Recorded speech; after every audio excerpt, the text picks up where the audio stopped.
Hey everyone, welcome to my YouTube channel. This is Unit 2 Current Electricity, and the topic of discussion for the day is to find the expression for drift velocity of the electrons. And in order to define this drift velocity, first of all we need to understand what we mean by drift velocity. So drift velocity is the velocity of the electrons which they possess when a metallic conductor is attached to a battery. So whenever we attach a metallic conductor with a battery such that the electrons which are free inside the surface of the metal, these electrons start moving with some velocity, and they start moving from the negative terminal of the battery towards the positive terminal of the battery. In order to move from one end towards the other end of the metallic conductor, so electrons need to possess some kind of velocity. So we are going to calculate with which velocity these electrons will drift from the negative terminal towards the positive terminal of the battery. That is why we can say drift velocity is the velocity with which electrons move from the negative terminal of the battery towards the positive terminal when metallic conductor is attached to the battery. So in order to find this final value of velocity which is possessed by the electrons when the metallic conductor will be attached to battery, we have to recall the equation V is equal to U plus AT, which is our equation number 1. This is the equation of motion which we used in order to determine the value of final velocity possessed by the object. Now here we are having U is the initial velocity which is possessed by the electrons when metallic conductor was not attached to the battery. In that case, U was the initial thermal velocity possessed by the electrons. So that is, we can say we are having velocity U1, U2, U3, U4 and so on Un, which are the initial velocities possessed by the different electrons, that is electron E1, E2, E3, E4 and so on En respectively. So we can say U1, U2, U3, U4 and so on Un represents the initial thermal velocities of the electrons E1, E2, E3, E4 and so on En respectively. Now when we will apply the potential difference across the terminals of a metallic conductor, then definitely these electrons are going to set into motion in a particular direction, and these electrons will be having the final velocities which will be different. So in this case only, when the metallic conductor is not attached, we can say that the average initial energy which is possessed by these electrons, the combination of these electrons, this average velocity comes out to be U1 plus U2 plus U3 plus and so on Un whole divided by N is equal to 0. And this is the reason that metallic conductors do not conduct at room temperature, because the average thermal velocity of the electrons is 0 when metallic conductor is placed at a room temperature. So that is why I have written that is average initial energy of randomly moving electrons is 0, hence they do not conduct at room temperature.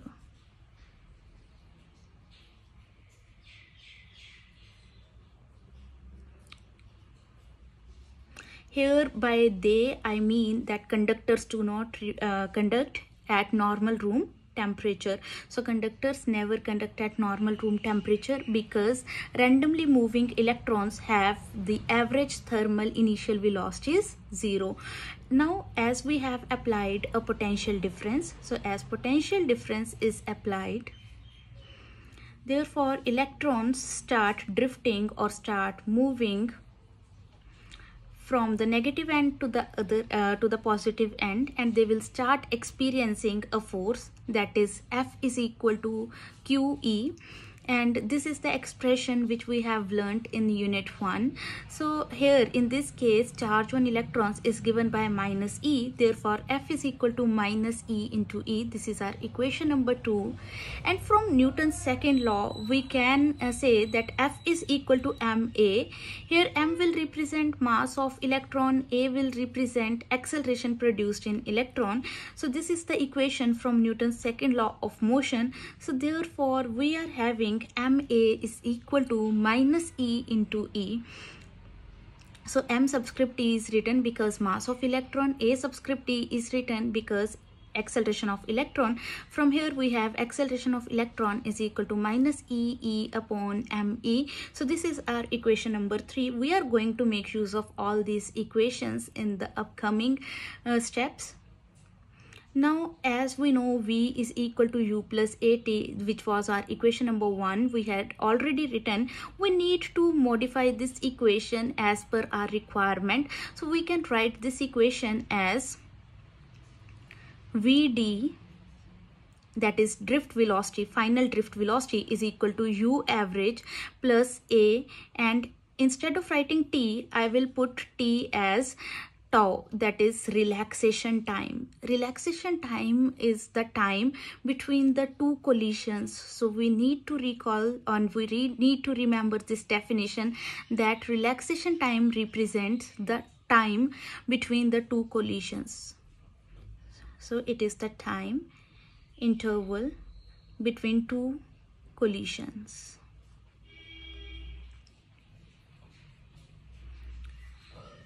Now, if we want to find the expression, that is v is equal to u plus at, we will write v1 is equal to u1 plus alpha into t, or we can say simply acceleration into tau.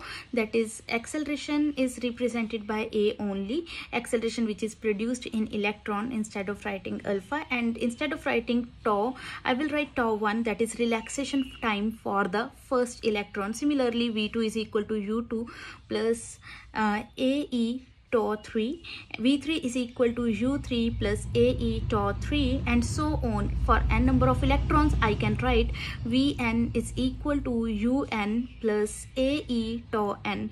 Now we need to find the average drift velocity. In order to find average drift velocity, we will add up these equations, that is v1 plus v2 plus v3 plus and so on vn, and we will be left with it is equal to u1 plus u2 plus u3 plus and so on up to un plus ae tau 1 plus ae tau 2 plus ae tau 3 plus and so on up to ae tau n. Now we can take ae common, therefore we have v1 plus v2 plus v3 plus and so on up to vn is equal to u1 plus u2 plus u3 plus and so on un, and inside the other bracket we will take ae common first and then ae, and inside the brackets we are left with relaxation time of first electron plus tau 2 plus tau 3 plus and so on tau n, that is relaxation time of nth particle or electron. And now what we will do, we will divide this above equation with n, and we will divide on the both hand sides because we have to maintain the uniformity. So we will be dividing on both sides. So we will get v1 plus v2 plus v3 plus and so on vn whole divided by n. This will be the average final velocity possessed by the electrons is equal to u1 plus u2 plus u3 plus and so on un whole divided by n. I am separating this division with the two terms, plus ae tau 1 plus tau 2 plus tau 3 plus and so on tau n whole divided by n. So now this is the equation. I have already separated the n in the denominator.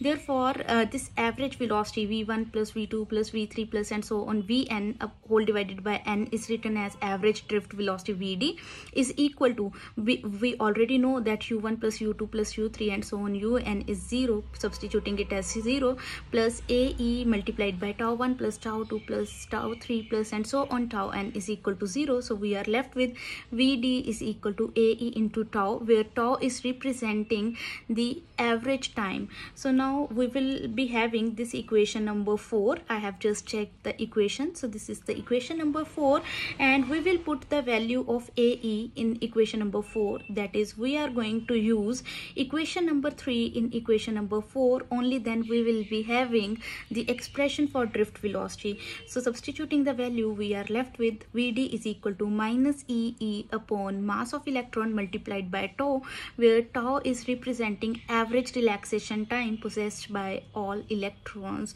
So this is the final expression for the drift velocity. I hope you have understood this concept. If yes, then do not forget to press like, subscribe and share button, and do press the bell icon in order to get latest notification.